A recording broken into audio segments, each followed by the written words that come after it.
చాలా వెసులుబాటు ఉండేది. పెద్దమ్మ, చిన్నమ్మ, అత్త, మేనమామ, చిన్నాయన, బాబాయ్, పెదనాయన అందరూ అక్కడక్కడే దగ్గరే ఉండేవాళ్ళు. ఏదైనా సమస్య వస్తే చెప్పుకోవటానికి, మాట్లాడుకోవటానికి, మనసు విప్పి ఏడ్చుకోవటానికి కూడా మనకు అవకాశం ఉండేది. ఒక చోట ఉన్నా కానీ slowly inside your heart you are alone, you are going alone.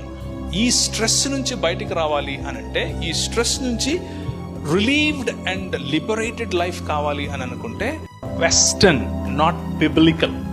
They are western. There is a lot of difference between being western and being biblical.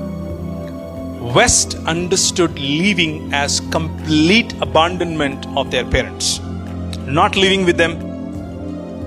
You don't have to kind of thing.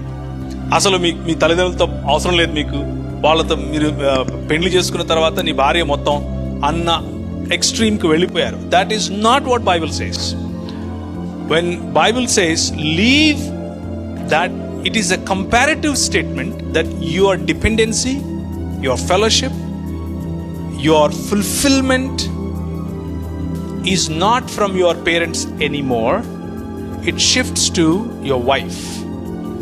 That's all it says. Leaving and cleaving is not living separate. Leaving and cleaving is not cooking separate. Leaving and cleaving is not departing from your parents. Leaving and cleaving is primarily becoming one. You and your wife becoming one. So that's what it says. And మనకు ఇంతకు ముందు ఉన్నటువంటి వైవాహిక వ్యవస్థలో, లేకపోతే కుటుంబ వ్యవస్థలో మనకు చాలా వెసులుబాటు ఉండేది. పెద్దమ్మ, చిన్నమ్మ, అత్త, మేనమామ, చిన్నాయన, బాబాయ్, పెదనాయన అందరూ అక్కడక్కడే దగ్గరే ఉండేవాళ్ళు.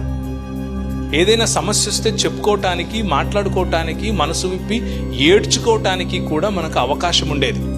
ఆ సోషల్ స్ట్రక్చర్లో ఏదైనా పొరపాటు చేయాలంటే కూడా, ఏదైనా దురుసుగా చేయాలంటే కూడా 10 సార్లు ఆలోచించేవాళ్ళం. కానీ ఇప్పుడు న్యూక్లియర్ ఫ్యామిలీస్గా మారిపోయిన కారణం చేత ఆ న్యూక్లియర్ ఫ్యామిలీస్లో ఎక్స్టెండెడ్ ఫ్యామిలీ అని సొంత తల్లిదండ్రులనే పిలుస్తున్నాం. అన్న భార్యను, అన్న పిల్లలను ఎక్స్టెండెడ్ ఫ్యామిలీ అని పిలిచే దౌర్భాగ్యంలోనికి మనం వెళ్ళిపోయాం already. That is the definition today. కాబట్టి దాని కారణంగా మనం ఈ ప్రెషర్, ఈ స్ట్రెస్, దీన్ని డబుల్ చేసుకుంటున్నాం. మనకు పంచుకునే వాళ్ళు లేరు, మనతో మనసు విప్పి మాట్లాడుకునే వాళ్ళు లేరు. దూరాలు పెరిగాయి కానీ కంపారిజన్స్ పోలేదు.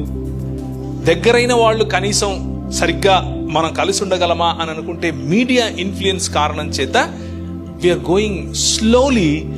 దో ఒక చోట ఉన్నా కానీ slowly inside your heart you are alone, you are going alone. ఈ స్ట్రెస్ నుంచి బయటికి రావాలి అనంటే, ఈ స్ట్రెస్ నుంచి రిలీవ్డ్ అండ్ లిబరేటెడ్ లైఫ్ కావాలి అని అనుకుంటే don't emphasize leaving and cleaving in the western format.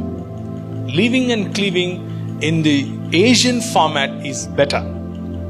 Asian format better. ఎక్కడంటే, నీ తల్లిదండ్రులను ప్రేమించు, నీ తల్లిదండ్రులకు కావలసినటువంటి అవసరతలు చూడు, వాళ్ళను పోషించు, వాళ్ళతో కలిసి ఉండు. కానీ ఒకటే రూఫ్ కింద ఉండాలి అన్న రూల్ ఏమీ లేకుండా వాళ్లను గౌరవించి వారి వసతులు, వారి అవసరతలు తీర్చగలిగినంత దగ్గరగా ఉంటూ వాళ్లకు నీ భార్య ఇచ్చే గౌరవాన్ని నిలబెట్టడం నీ బాధ్యతే. పురుషుడిగా మన బాధ్యతే.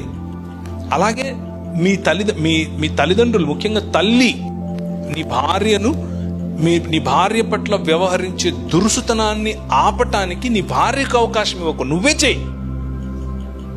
అండ్ ఆ సంబంధాలు మధురంగా ఉంటాయి.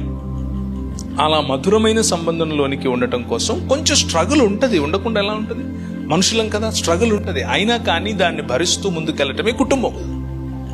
అలా కాదు అని అనుకుంటే వెస్టర్న్ సొసైటీ 70 సంవత్సరాల్లో ఈ రోజుల్లో విదిన్ 70 years ముందు ఇలా ఉండేది కాదని వాళ్ళే చెప్తున్నారు. వాళ్ళ న్యూస్ పేపర్స్ రాస్తున్నారు.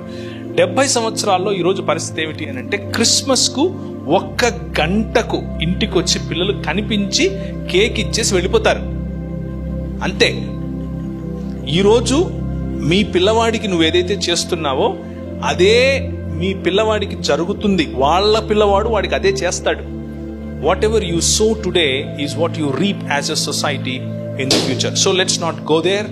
The Western model of a family is an utter failure, and it is not biblical model too. The biblical model is what Asian models are. So let's stick to it. This is very important, and thank you very much for that question.